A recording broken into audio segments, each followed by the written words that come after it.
तर जिल्हा परिषदेच्या अर्थसंकल्पाने सर्वजण भारावले। रत्नागिरी जिल्हा परिषदेने गुरुवारी झालेल्या विशेष सभेत जिल्हा परिषद अध्यक्षा स्वरूपा साळवी यांनी अंदाजपत्रक सादर केलं आणि उपस्थित जिल्हा परिषद सदस्य या अल्प अर्थसंकल्पामुळे भारावले। रत्नागिरी जिल्हा परिषदेचे अधिकारी, जिल्हा परिषद सदस्य आणि पत्रकार यांच्या उपस्थितीत चालू आर्थिक वर्षाचा अर्थसंकल्प मांडण्यात आला, त्याला मंजुरी देण्यात आली आणि पुढील आर्थिक वर्षाचे अंदाजपत्रकही सादर करण्यात आलं। हे अंदाजपत्रक जिल्हा परिषदेच्या अध्यक्षा स्वरूपा साळवी यांनी सादर केलं। त्यावेळी मुख्य कार्यकारी अधिकारी आचल गोयल, उपमुख्य कार्यकारी अधिकारी बामणे तसेच जिल्हा परिषद उपाध्यक्ष संतोष गोवळे, बांधकाम आणि आरोग्य सभापती विनोद सगडे, समाज कल्याण सभापती प्रकाश रसाळ, महिला बाल कल्याण सभापती साधना साळवी तसेच जिल्हा परिषद शिवसेना गटनेते उदय बने, विरोधी पक्षाचे गटनेते विक्रांत जाधव आदीसह सर्व अधिकारी आणि जिल्हा परिषद सदस्य उपस्थित होते।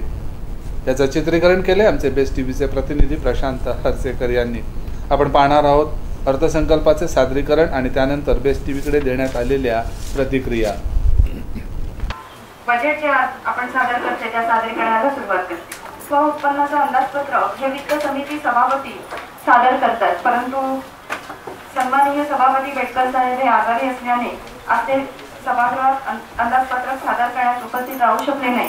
त्यामुळे जिल्हा परिषदेचे अध्यक्ष म्हणून मी आज जिल्हा परिषदेच्या स्व उत्पन्नाचे सन 2018-19 चे अंतिम सुधारित व सन 2019-20 चे मूळ अंदाजपत्रक आपल्यापुढे सादर करत आहे।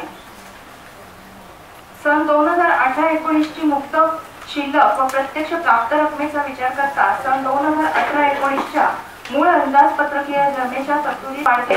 लोकसभेच्या निवडणुकांची आचारसंहिता लागण्याच्या शक्यतेचा विचार करून माहे सप्टेंबर 2018 मध्ये सन 2018-19 च्या जिल्हा परिषदेच्या स्व उत्पन्नाचे सुधारित अंदाजपत्रक सादर करण्यात आले होते। त्यानुसार सुधारित अंदाजपत्रकात दिलेल्या वाढीव मुदतीचे नियोजन करून माहे मार्च अखेर 100% खर्च होईल याचा मला विश्वास वाटतो आहे। सुधारित अंदाजपत्रकामध्ये अत्यल्प वाढ झाल्याने त्यानुसार अंतिम सुधारित अंदाजपत्रक तयार करण्यात आलेला आहे। सन 2018-19 च्या अंतिम सुधारित व सन 2019-20 मूळ अंदाजपत्रक सर्वसमावेशक असून सभागृहाच्या मान्यतेसाठी मी सादर करत आहे। सन 2017-18 या वित्तीय वर्षातील प्रत्यक्ष जमा व प्रत्यक्ष खर्चाचा विचार करता प्रत्यक्षात दिनांक 1/4/2018 रोजी आरंभीची शिल्लक रक्कम रुपये 5,43,64,500 एवढी राहिली आहे। सन 2018-19 ची अंतिम सुधारित महसुली जमा रक्कम रुपये 17,77,35,486 एवढी विचारात घेऊन रक्कम रुपये 23,20,99,900 महसुली खर्चासाठी उपलब्ध होणार आहे। तसेच सन 2019-20 चे मूळ अंदाजपत्रकात आरंभीची शिल्लक 62,530 एवढी आहे।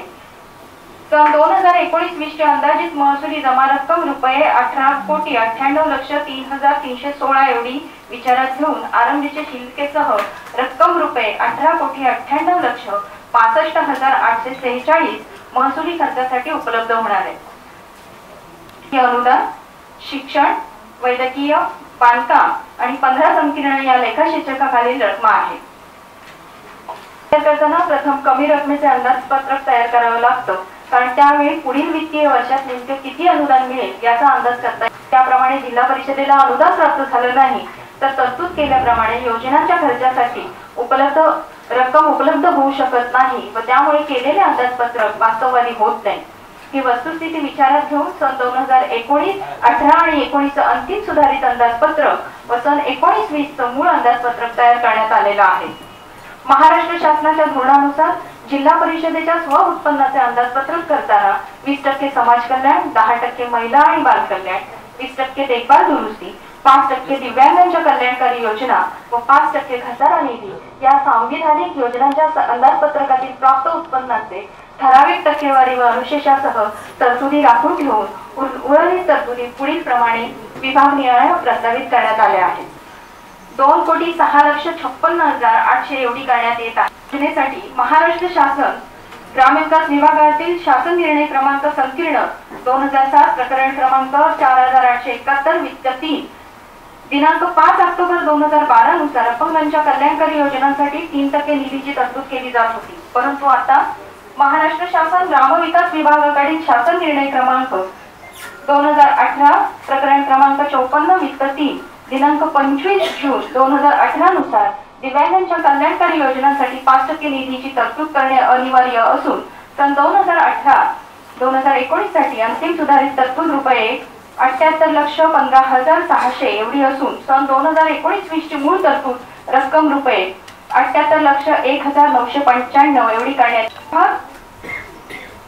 या योजनांसाठी 10% निधीची तरतूद करणे अनिवार्य असून सन 2018-19 साठी अंतिम सुधारित तरतूद रुपये 1,38,35,196 एवढी मूळ तरतूद रक्कम रुपये 1,03,28,400 एवढी करण्यात येत आहे। शिक्षण विभाग अंतिम सुधारित तरतूद रुपये 1,80,00,000 एवढी असून सन 2019-20 ची मूळ तरतूद रुपये 1 कोटी एवढी करण्यात तरतूद रुपये 3,04,50,000 एवढी असून सन 2019-20 ची मूळ तरतूद रक्कम रुपये 2,03,87,556 एवढी करण्यात तरतूद रुपये 2 लाख एवढी असून सन 2019-20 ची मूळ तरतूद रक्कम रुपये 2 लाख एवढी करण्यात येत आहे।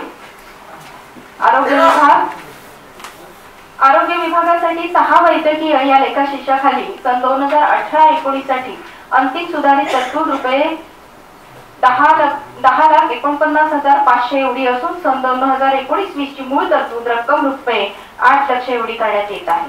तसेच सार्वजनिक आरोग्य या लेखाशीर्षाखाली सन 2018-19 साठी अंतिम सुधारित तरतूद रुपये 94,45,500 एवढी असून सन 2019-20 ची मूळ तरतूद रुपये 75 लाख एवढी करण्यात येईल। सन 2018-19 साठी अंतिम सुधारित तरतूद रुपये 1,09,00,000 एवढी असून सन 2019-20 ची मूळ तरतूद 54,50,000 एवढी करण्यात येत आहे।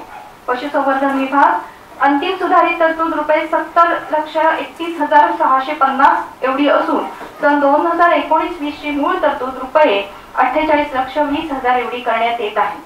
जंगले सन 2018-19 साठी अंतिम सुधारित तरतूद रुपये 3,80,065 एवढी असून सन 2019-20 ची मूळ तरतूद रुपये 2 लाख एवढी करण्यात येते। सन 2018-19 साठी अंतिम सुधारित तरतूद रुपये 2,12,00,000 एवढी असून सन 2019-20 ची मूळ तरतूद 2 कोटी एवढी करण्यात येत आहे। ऊर्जा विकास सन 2018-19 साठी अंतिम सुधारित तरतूद रुपये 6,71,000 एवढी असून सन 2019-20 ची मूळ तरतूद 5 लाख एवढी करण्यात येत आहे। जिल्हा परिषदेच्या आस्थापनेवरील निवृत्त झालेल्या कर्मचाऱ्यांच्या निवृत्ती वेतनासाठी अंतिम सुधारित तरतूद रुपये 24,08,000 एवढी असून सन 2019-20 ची मूळ तरतूद 18 लाख एवढी करण्यात येत आहे।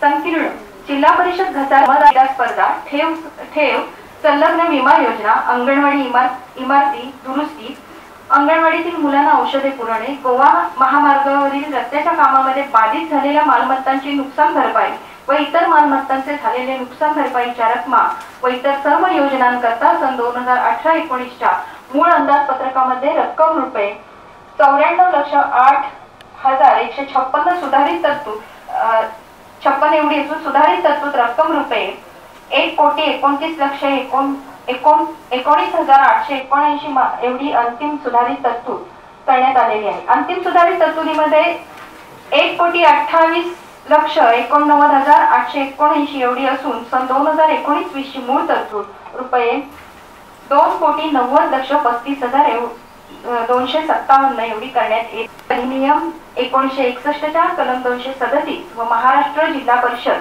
व पंचायत समिती नियम 1966 चे नियम 8 व 9 नुसार जिल्हा परिषदेच्या सर्व योजनांसाठी सन 2018-19 च्या सुधारित व अंतिम सुधारित तसेच सन 2019-20 चे मूळ अंदाजपत्रकात तरतुदी प्रस्तावित करण्यात आले। निश्चितपणे सर्वांना सामावून घेण्याचा प्रयत्न आपण करताय, परंतु माझा प्रश्न असा आहे की 2017 पासून आपण या सभागृहात बसलो, आपण हे बजेट बघतोय।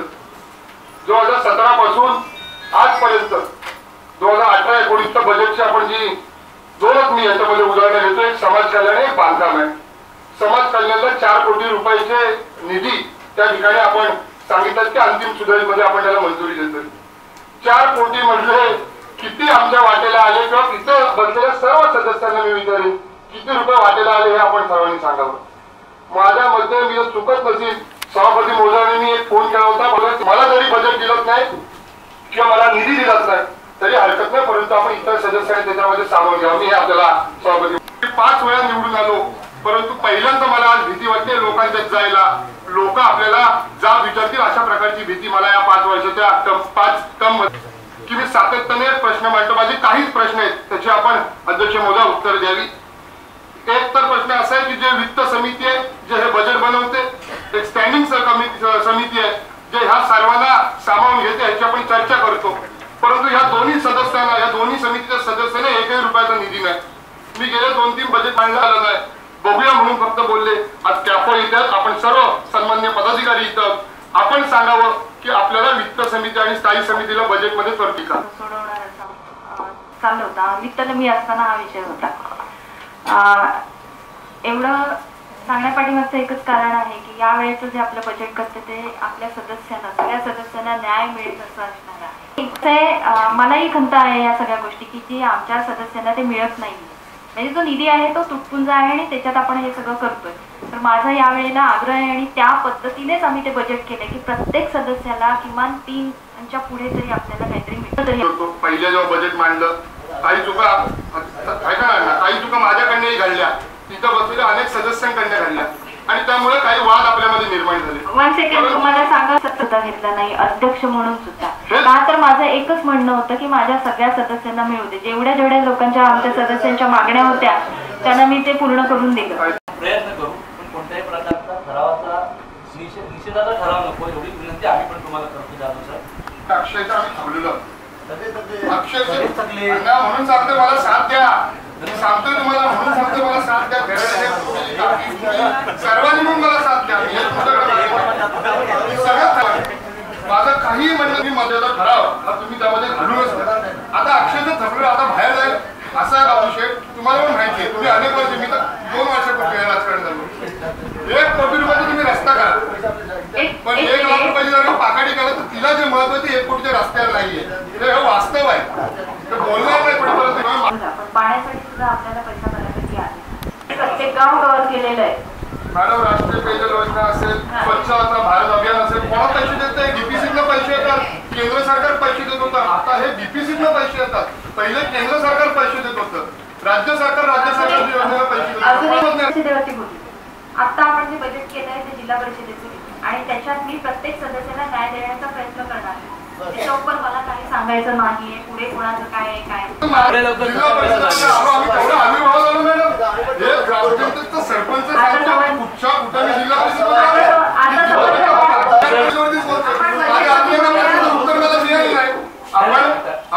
आपण स्थायी समितीला आणि वित्त समितीला काही देणार विषय संपवून टाकतो. 4 मॅडम बजेट झाले आपण वित्तची जी लोक आहेत ती मगाशीच सांगितलं तुम्हाला प्रत्येक सदस्याला मला समाधानी करायचं. फार मोठं समाधान नाही तुम्हाला, पण जे माझ्या आपल्या जिल्हा परिषदेच्या जे वाट्याला आलाय ते प्रत्येक सदस्याला समान मिळेल याची मी गॅरंटी देते. पण मी विचार काय केला की माझ्या सगळ्या सदस्यांना मिळतोय तिथे विरोधी पक्ष आणि आमचा पक्ष असा कुठेच विषय नाही असेल तर तुम्ही आजचा हा विषय इथं थांबवा. कारण मी शब्द दिला आहे की आपण सगळ्यांना सर्वसमावेशक अशा पद्धतीचं आपण करतो आणि ते सगळ्या सदस्यांना मिळेल. जिल्हा परिषदेने सादर केलेल्या अर्थसंकल्पानंतर खुद्द जिल्हा परिषदेचे उत्पन्न वाढवण्यासाठी प्रयत्न करणे गरजेचे आहे असं सदस्यांकडून बोललं जात आहे.